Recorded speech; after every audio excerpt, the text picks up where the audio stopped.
As part of our continuity and learning plan, MDE as well as MESA, who provided guidance for continuity and learning plans that we need to submit to the ISD for approval.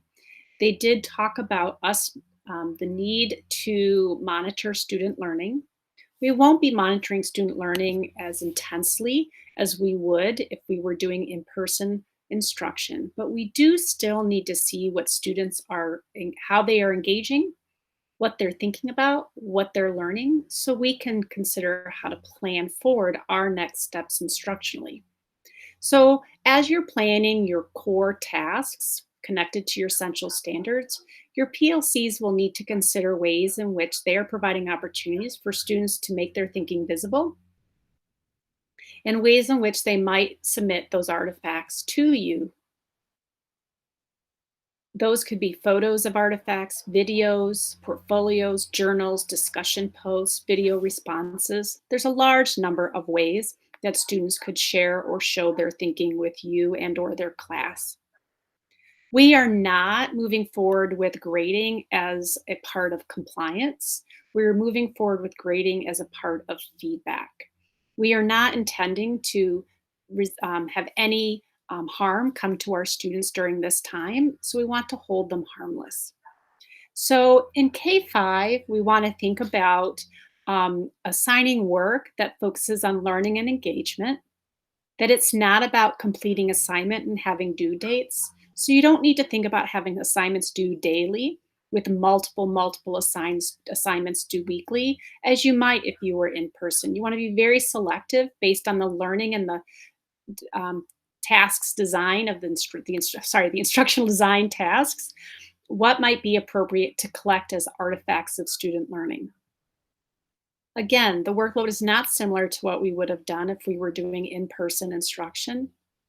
So you need to also think about what the workload looks like for the student, but also the parents that might need to support them.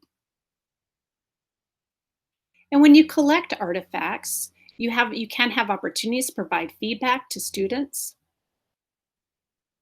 And PLC should be looking at the different artifacts that are being submitted by students to think about where students are and what our next steps might be as we plan our lessons.